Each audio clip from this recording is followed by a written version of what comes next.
Today from the Global Lane, civilians targeted for attack in Nagorno-Karabakh. The UN investigating for war crimes and the use of illegal munitions. Cluster bombs are being used on an almost daily basis. Billionaire George Soros and the attempt to remake America. Shockingly, Christian groups may be involved. Why would George Soros, an avowed atheist who sees himself as some kind of god, be giving money to religious organizations? And social media censorship. Time for big tech to stop playing Big Brother? And it's all right here on the Global Lane. The United Nations is examining the possibility that war crimes are being committed against the people of Nagorno-Karabakh. Fighting has raged in that disputed region since late summer. Both Amnesty International and Human Rights Watch now say cluster bombs are being used against civilians there. That would be a violation of international agreements banning cluster bomb munitions. Chuck Holton brings us this first-hand look at the personal toll the fighting is taking on Armenian Christians in Nagorno-Karabakh. I'm in the capital of the Nagorno-Karabakh region of Armenia called Artsakh, or this is the city of Stepanakert. Behind me you can see the effects of the Azeri bombardment that has been hitting this city since September 27th. Of the 150,000 people who live in this area, most of them have already had to flee, but there are still tens of thousands of people that are staying here, sleeping in their cellars, in their basements, and listening to the daily barrage of random artillery that's falling on this city. On September 27, when we woke up, we heard the loud sounds of explosions. We saw the bursts, the smoke. We understood what's going on. And my dad told us to take all of our things and to go to his shop's underground cellar. This is Rosa. She's 83, and she was sleeping in that room right behind me when this bomb flattened her house. This was a very large bomb, and this is not near any military objective or anything. It's just random bombing of civilian areas by Azerbaijan, supported by Turkey. Rosa says the fact that she survived is nothing short of a miracle. Meanwhile, President Erdogan of Turkey has sent military assets to help Azerbaijan as this conflict has become a power struggle between regional superpowers. Armenia has limited support from Russia, but the Armenian military is still outnumbered 5-1. And as the violence continues to intensify, Armenians are vowing to fight to the bitter end and are putting their faith in God. Chuck Holton has just returned to the USA. He joins us via Skype. Chuck, it's good to see you. I'm glad you're in one piece there. So tell us what you discovered about cluster bombs being used against the people of Nagorno-Karabakh. Well, Gary, I certainly saw evidence of cluster bombs being used in the capital city of Artsakh, which is called Stepanakert, and this is the center of the Nagorno-Karabakh region. Now, the people of that area say that those sorts of cluster bombs are being used on an almost daily basis. They certainly were used one of the days that I was there, and we saw proof of that in the damage that they caused, and it's very particular kind of damage caused by cluster bombs, and then also in the empty shells of the delivery devices, the missiles that were used to deliver the cluster bombs, which unfortunately were made in Israel. Yes, that's what we've heard. And I understand that it's not just the Armenians that are being targeted, but also Armenia using them against Azerbaijan. Neither one signed the convention on banning those munitions. Azerbaijan claims that. They've got a very good press office that is putting out a lot of propaganda. In talking with the Armenians, what they're saying is that, number one, we are not targeting civilians. If we target a military installation or military target and sometimes the bombs miss by a little bit and hit a civilian area, we actually are warning the areas that we're going to fire upon before we fire upon them. So there's been a lot of talk about the bombing of the city of Ganja. Well, the president of Artsakh actually warned the city of Ganja that they were going to bomb it before they did. They actually put out a list of the targets that they were going to aim at, the military targets. And what they're saying is that in the case of the bomb falling on an apartment complex, that was nearby one of the targets, and the missile just missed. Now, I don't, this is what they're saying.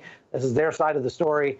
Obviously, the Azeris have a different story, but I can tell you that one of the things that I've noticed, the Azeris are not very good at their propaganda efforts in their accuracy, because, for example, they put out a photograph of a missile that they claim came from Azerbaijan that had gone through a roof, through a ceiling, and through a wooden table and embedded in the ground and did not explode. The only problem was the missile was backwards. So the nose of the missile was sticking up in the air, and the tail of it was embedded in the ground. So it doesn't lend a lot of credibility to what they're saying when it's obvious that they are concocting some of the photographs and propaganda that they're putting out. So, Chuck, finally, what do we do to see peace there? I know that the people have talked about possibly another referendum to determine the future of the region. Do they want another one? There's only one side in this conflict that's trying to take land that it didn't already occupy, and that's Azerbaijan. The Armenians definitely want peace and would love to see peace right now, tomorrow. Unfortunately, the Azeris have been using very inflammatory rhetoric and say that they are going to not only wipe out the people of Nagorno-Karabakh, but they're going to continue on and wipe out Armenia in full, which makes this an existential threat for the Armenians, and they're going to fight to the finish.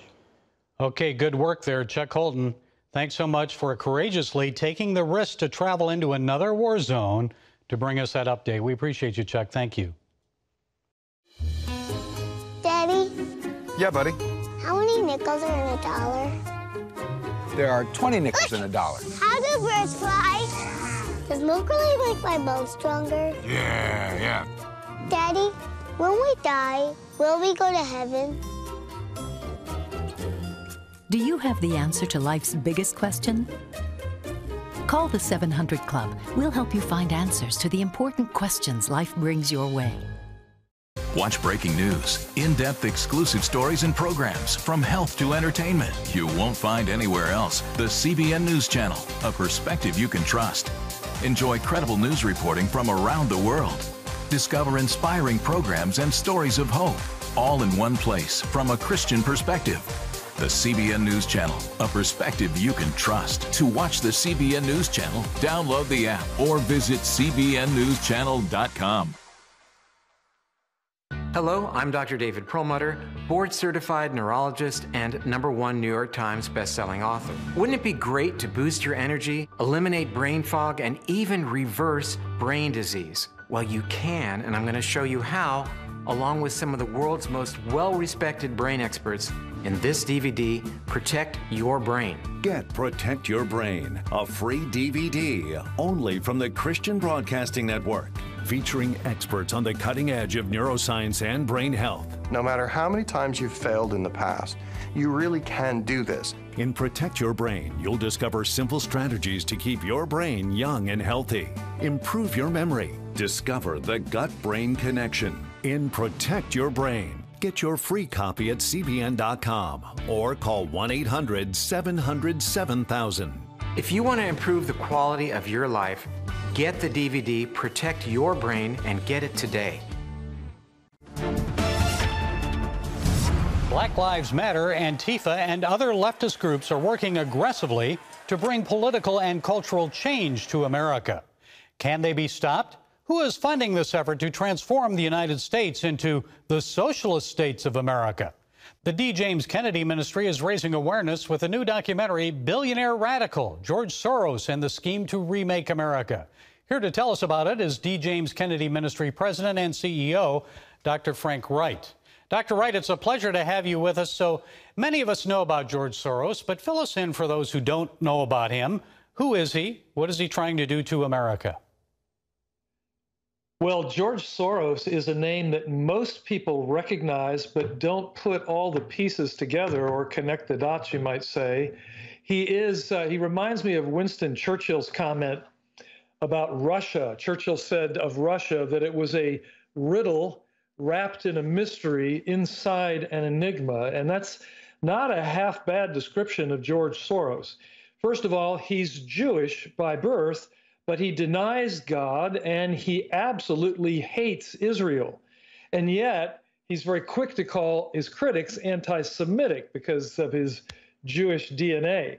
But according to U.S. Ambassador to Israel, David Friedman, Soros has done more to vilify the state of Israel and to fund anti-Israel propaganda and machines than almost any other person on the face of the earth. So here's a Jew who can't stand Israel and is doing everything he can to undermine it. In addition, Soros is a wealthy man. He became fabulously wealthy from the free enterprise system, and yet it's his desire to make the rest of us live under Marxist socialism, or let's call it what it is, under communism. He fled communism in Hungary as a youth at the end of World War II, but wants the rest of us to live under it. Third, the piece about Soros that most people don't know, I think the scariest piece in many respects, is that he considers himself, and he calls himself an atheist. He says God was invented by man of necessity of some kind, but then he calls himself God, a God with a lowercase g. He said, I fancied myself some kind of God, and if truth be known, I had certain rather potent messianic fantasies as a young man. And he went on to say, it's a sort of disease when you consider yourself some kind of God, the creator of everything, but I feel comfortable about it now, since I have begun to live it out. This is the thinking of George Soros, that he is orchestrating and is the architect of kind of a new world order. In fact, Soros said about himself that his personal goal was to become the conscience of the world. Now, Gary, this is a man with a lofty self-regard, wouldn't you say? Yes. So is he only after money, or is he really interested in creating this new world order?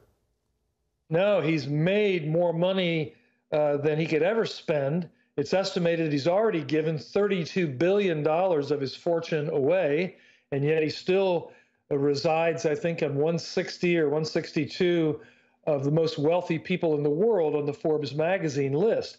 Fabulously wealthy, made all of that under the free enterprise system. Yet he's given a ton of it away, $20 billion alone, to his Open Society Foundation, which he created, he said, to help fulfill his personal values. And you might be interested in what some of those values are.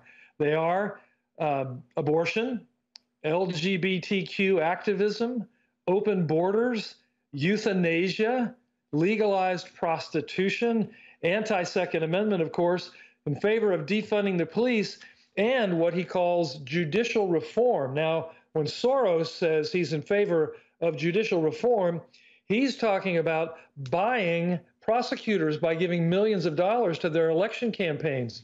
And when I say prosecutors, I mean hard left progressive prosecutors.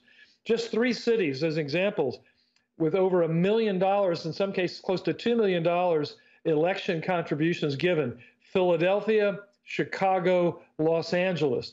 All 3 of those cities have radical left-wing prosecutors who oftentimes require little or no bail, choose not to prosecute crimes at all.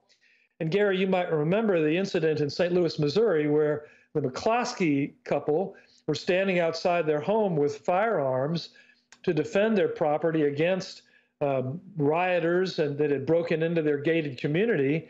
And it was a prosecutor in St. Louis who swooped in and filed charges against the rioters. No way. Against the McCloskeys for some kind of illegal use of a firearm. Those charges were later dropped. But this is the way George Soros is engaging the judicial system of America and trying to undermine the rule of law. So is there evidence that he's actually funding Antifa and BLM? Antifa is a little tougher to track down. It wasn't wrong when former Vice President Biden said it's more of an idea than it is a clearly articulated organization. But the short answer to your question is yes. He has funded Black Lives Matter, Antifa. He has funded just about every hard left organization in America. In fact, so much so that we have developed what we call the follow the money chart, which shows the flow of money from George Soros and other like-minded, extremely liberal foundations into the coffers of everything from the Southern Poverty Law Center, Black Lives Matter, you name it, any hard left organization, Soros is the money man for that. Now, all the money doesn't come from him, but if you see George Soros's foundation make a contribution, the Ford Foundation, the McKnight Foundation, all the rest of them are going to follow suit right behind. So he leads the liberal foundation world around by the nose and clearly funds all these organizations. Now, Gary, we did very, very careful research to document all this. We did not do an expose on George Soros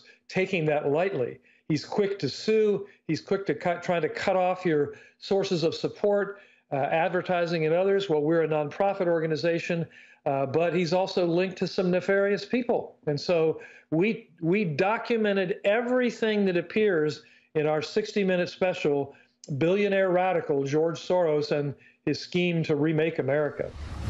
Up next, more with Frank Wright, who sets it straight on how some Christian groups are receiving money from billionaire George Soros.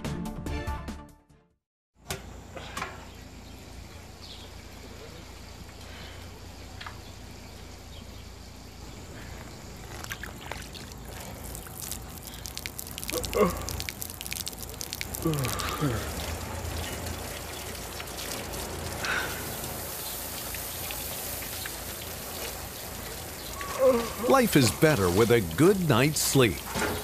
Get your free DVD or booklet of Protect Your Sleep as the world watches from the outside. It's a big diplomatic tug of war here in the Middle East. Go inside the story with Jerusalem Dateline. Israeli archaeologists are talking about a discovery that could change the thinking about the Temple Mount. Join CBN Jerusalem Bureau Chief Chris Mitchell and get the biblical perspective on the events shaping the world. What starts in Israel then ends up going to other places. Watch Jerusalem Dateline Friday night at 9:30 on the CBN News Channel.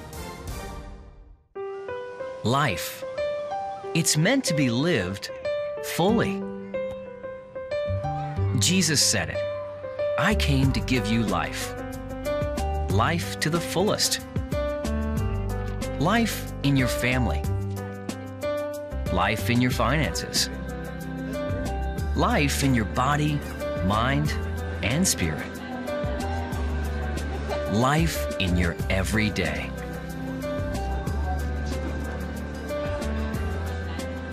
At CBN.com, we're taking what Jesus said seriously.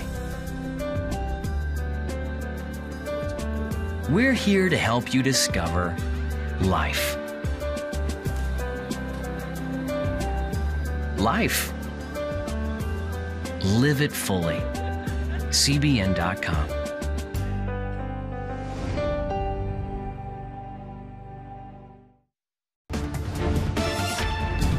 Now, more with Frank Wright and the new documentary Billionaire Radical, George Soros and the Scheme to Remake America. Faith groups are taking money from him, correct?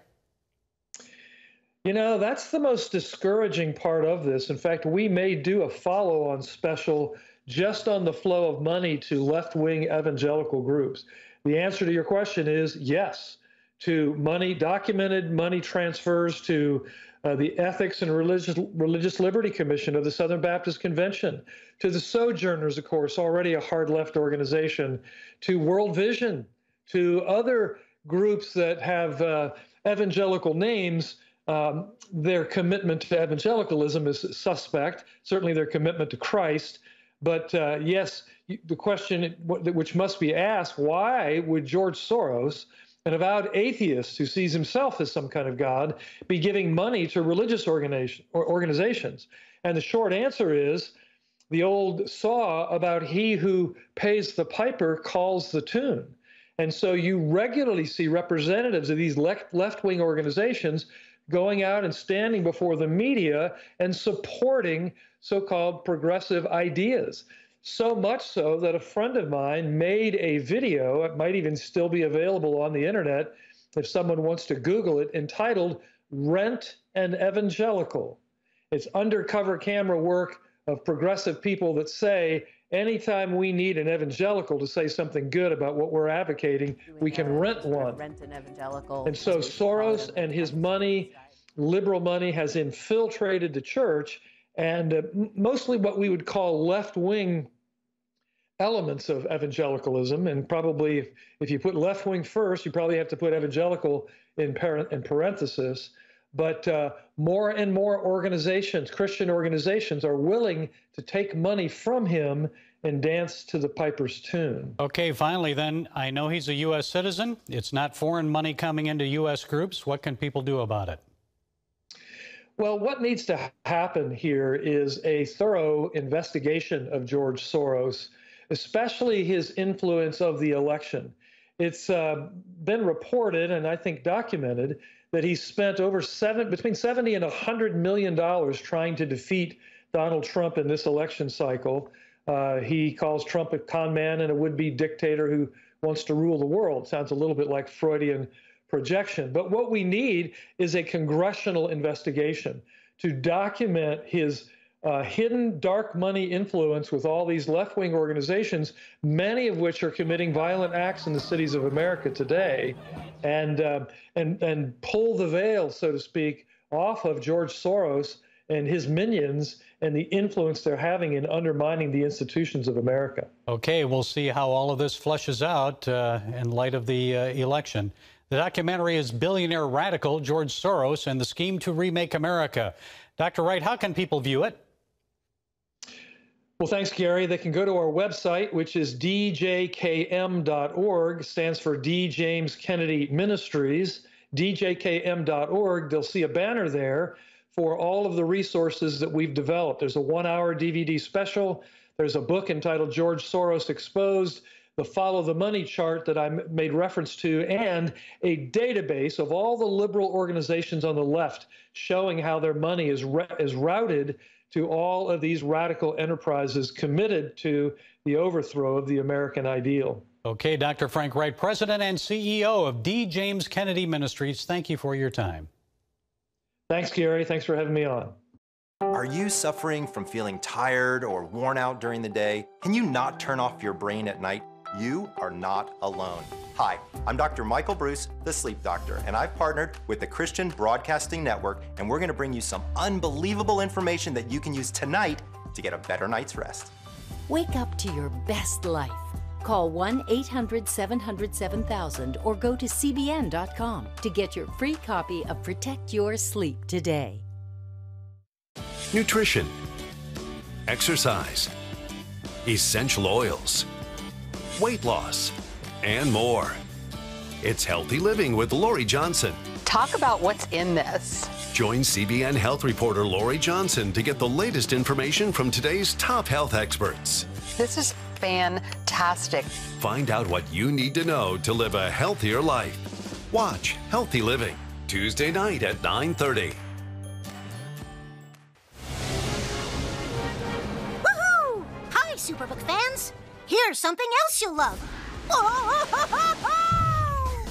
It's the new Superbook Bible app. It's packed with games, activities, and Superbook episodes that you can watch for free. Oh, no! There's trivia, a fun daily devotional, and answers to your Bible questions. Plus, an easy-to-understand Bible the whole family will enjoy. You can even create your own Superbook character. Ta-da! Whoa! No Spur Falls, man. Come. Sorry, pardon me. Sorry, excuse me. Ouch! Are you getting this? Earn super points to win daily prizes, too. And so much more! Time to get back to my adventures. See you soon. It's the new Superbook Bible app. Free downloads on iTunes, Google Play, and Amazon. Homeland Security Acting Deputy Secretary Ken Cuccinelli says cancel culture censorship at Twitter and other social media companies is a grave threat to U.S. national security. Cuccinelli's comments came after Twitter suspended the account of Acting Customs and Border Protection Commissioner Mark Morgan. That censorship happened just before Twitter finally lifted its 2-week ban on the nation's fourth largest newspaper. Twitter had blocked the New York Post and other users from sharing an investigative report about Hunter Biden and sensitive emails involving the Ukrainian energy company Burisma. The story was potentially politically damaging to former Vice President Joe Biden. Conservatives argued the social media giant was biased and was protecting the Biden campaign. Here's Senator Ted Cruz lashing out at Twitter CEO Jack Dorsey during a Senate hearing last week on tech giant censorship. Who the elected you and put you in charge of what the media are allowed to report and what the American people are allowed to hear? And why do you persist in behaving as a Democratic super PAC, silencing views to the contrary of your political beliefs? This is why I opened this hearing with calls for more transparency. We realize we need to earn trust more. We realize that more accountability is needed to show our intentions and to show the outcomes. I hear the concerns and acknowledge them, but we want to fix it with more transparency. Mr. Dorsey, it's not transparency that's needed. What is needed is for Twitter monitors to keep their hands off the censorship button. I think it all comes down to free speech, influence, and trust. Do Twitter and other social media giants trust the American people to make their own decisions about the news and information they receive? I often post and share articles on social media that people don't like. Sometimes my followers and social media friends question my sharing of conservative or liberal content. But folks, I share news that people need to know. It's up to them to draw their own conclusions. My responsibility as a journalist is to withhold information that I know has been proven to be false. And when I see others sharing information that I know is false, then I point it out and I share the evidence. But those managing Facebook, Twitter, and other social media sharing companies are not journalists. They should not take on that role. America will be better off if big tech stops playing Big Brother and allows people to freely share information and ideas. If they fail to do that, they run the risk of the next Congress taking action against them by possibly lifting Section 230 of the Communications Decency Act. The code protects the social media giants from being sued over the content shared by their users. The lifting of Section 230 would make them responsible and vulnerable to costly legal entanglements, and that would possibly force them to change or lead to their demise. So stay tuned. Although Election Day is now behind us, the big battle against censorship and big tech is just beginning. There must be an open sharing of divergent views, no matter how distasteful or politically incorrect they may be. Well, that's it today from the Global Lane. Be sure to follow us on Facebook, iTunes, SoundCloud, YouTube, Parler, and Twitter. And until next time, be blessed.